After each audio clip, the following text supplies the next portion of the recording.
Hey guys, how's it going? Tim here again for Droid Life, bringing you another video. This time we are taking a look at the all-new Razer Phone. The phone was announced earlier this month, and now we have it in-house, and we are super excited to get our hands on this phone that is labeled as a gamer's phone. First of all, I guess we'll take a look at the box. Retail packaging on the side here. We've got the Razer insignia, of course, with the Razer logo as well. And then on the back side here, just shows you the contents of the box, but let's just go ahead and dive right into it. Have a piece of paper here. Try and hold it up while I read it. I'll read just the first sentence. I won't read the whole thing. Whether you're watching movies in bed, listening to music on your run, or kicking virtual ass on your commute, you need a device that delivers breathtaking visuals, cinematic audio, and the power to last all day. Introducing the Razer Phone.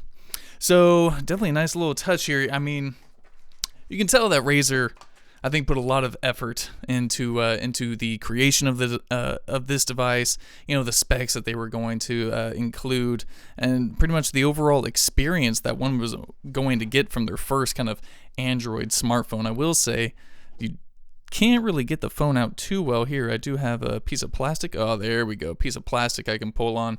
So here's the hardware. Right now I will strip this away, but then we of course have to dive into what the rest of the box has.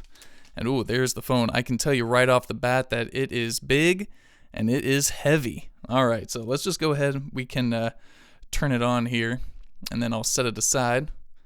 Oh, look at that beautiful boot up logo there. Razer logo, powered by Android. That looks fantastic. I mean, if you're a gamer, I'm sure you know the Razer company. They make peripherals, controllers, mics, keyboards, everything you might need for your PC gaming needs. So again, this packaging actually very nice. It has this little folding section here, and then we dive in and we've got more boxes. This right here, you've got your paperwork, all that good stuff. This section right here, we have what appears to be your little headphone adapter. The phone does not have a 3.5mm headphone jack, so USB Type-C to 3.5mm headphone adapter is included. Thank you, Razer. It's the least these companies could do. You know, they're taking away our headphone jacks, and it's not like this phone doesn't have room for one, but hey, that's all right. Moving on here, we have, I am assuming, the data cable, USB Type-C data cable. Yes, sort of a textured cord, sort of wrapped. Looks rather nice. Good quality.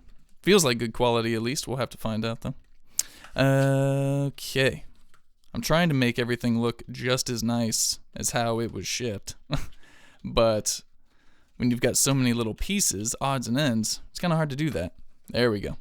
All right, and then last but not least, we have your USB Type-C, or your power adapter. If I can get it out, there we go. Ooh, look at this thing. That is a brick. Again, has that Razer logo on it. Looks very clean, very nice, very premium. Razer logo on both sides. Very cool. It looks great. Everything looks and feels very, very premium, just I guess as you would expect from a $700 smartphone. Very nice. I mean, but this is nice. I mean, sure, you could buy a $1,000 Galaxy Note 8 and this stuff feels like better quality than that stuff, but you know, Samsung is mass producing at a huge scale. So either way, let's go over some of the specs here, brighten up the display a little bit if we can. There you go. Welcome. And so for specs on the front side here, we have a 5.7-inch LCD QHD. It's 2560 by 1440 display. What's nice about this phone in particular is that Razer has created this display that has up to a refresh rate of 120 hertz. So, you know, when you're scrolling through your phone, playing games, you know, with the higher refresh rate, things are going to look more smooth, not as jittery or stuttery. So definitely looking to dive into that with the mobile gaming, but you can dial it back. So you can customize the refresh rate if you like. I mean, this is something that really a lot of maybe just casual, you know, phone users won't really see or kind of experience, but it is there, and from what I've heard so far, it is actually rather cool. So inside of the device is a Snapdragon 835 processor, complete with 8 gigs of RAM, 64 gigs of built-in storage. It does offer micro SD support for expandable storage. Here's the bottom side and that USB Type-C port. On the left side here, you've got your volume up, volume down, just little buttons. It's not a rocker. Actually, a nice little touch there, plastic. You can hear actual physical clicks, which is cool. On the top side here, you have your mic. And then on the left side here, you've got this is where your SIM is going to go, as well as your micro SD. But then right here, you've got your power button, which doubles as your fingerprint reader. So if you're right-handed, you can use your thumb to unlock it. Or if you are left-handed, you can use your index finger, middle finger, however you want to hold the device. It will work. On the back side here, we do have dual cameras, and Razer went in depth at their unveiling event with these cameras. One is a 12 megapixel f.175 wide angle lens, as well as a 13 megapixel f2.0 lens. So you've got two cameras here. I would assume they are quite capable with high megapixels and decent aperture. And then on the front side, of course, is a 8 megapixel camera right there. So moving on. Again, on the inside, you have a 4,000 milliamp hour battery. So powering this huge 5.7 inch display and this tank body, 4,000 milliamp hour battery, I mean, that is pretty massive. It does have quick charge 4+, so you should be getting a lot of juice in a short amount of time, so that's definitely a plus. As you will see here, we've got two front-facing speakers, one on the bottom, one on the top, and I'm assuming they get pretty darn loud. They are Dolby Atmos stereo speakers, dual amplifiers, as well as a THX certified sound system, I guess you could call it. So whether you've got your headphones on and you're hearing that THX certified sound, or you're listening with these Dolby Atmos speakers, everything should sound pretty good. Your games should sound good. Your YouTube videos should sound good.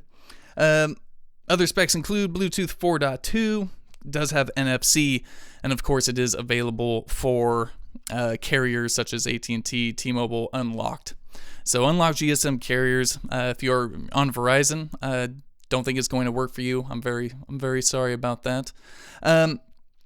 Moving on, though, it should be a pretty bare-bones stock Android experience. I'm going to go ahead and set it up. We can take a look at the software and all of that, and we'll be right back. Alright, so we've got the Razer Phone all booted up here, and as you can see, it is a pretty bare-bones stock Android. Now, one nice thing is that unlike a lot of other phones, actually, this might be the first phone to ever do it, but this comes preloaded with Nova Launcher and Nova Prime. Typically, that's like a $5 custom launcher application you can download on Google Play. This phone just comes with it. But with that launcher comes a custom theme store. In that theme store, you can change up application icons. So as you can see, Razer has its own kind of green theme going on here for phone, camera, calculator, etc. And you can change those up right on the fly through that theme store. There's a lot of different games or like kind of app developers or game developers that created their own packs, licensed packs. And so if you're a hardcore gamer, you can get those custom icons on your phone super easy. As I was saying, though, pretty bare bones. I wouldn't necessarily call this a skin at all. It looks like they just kind of tweaked up the colors a bit to kind of go with Razer's theme. But as I was mentioning earlier about the display, and you can change up the refresh rate, underneath the display settings menu, the third option there is refresh rate. And out of the box, it comes set at 90 hertz. You can tone it down to 60 hertz, or you can up it all the way up to 120 hertz.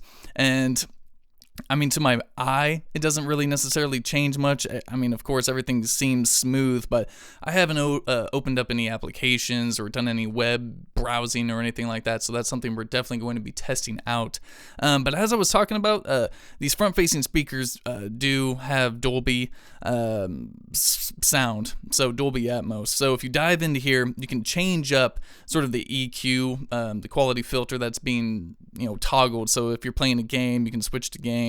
You can set your own custom, play a little demo to see what the speakers are capable of. I did the demo, and I had the sound up halfway, and these things are extremely loud. So I don't think you have to worry about blowing them or anything, but they do get very loud. One other thing I wanted to touch on Inside here, the Wallpapers app, if you tap on the Razer option, Razer preloaded a lot of options here for the wallpaper, and a lot of them do look really cool, so props to Razer for doing that.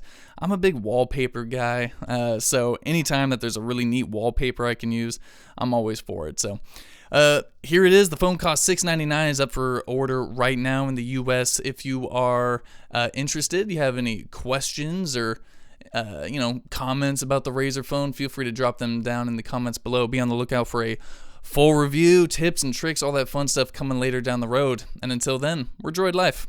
Peace.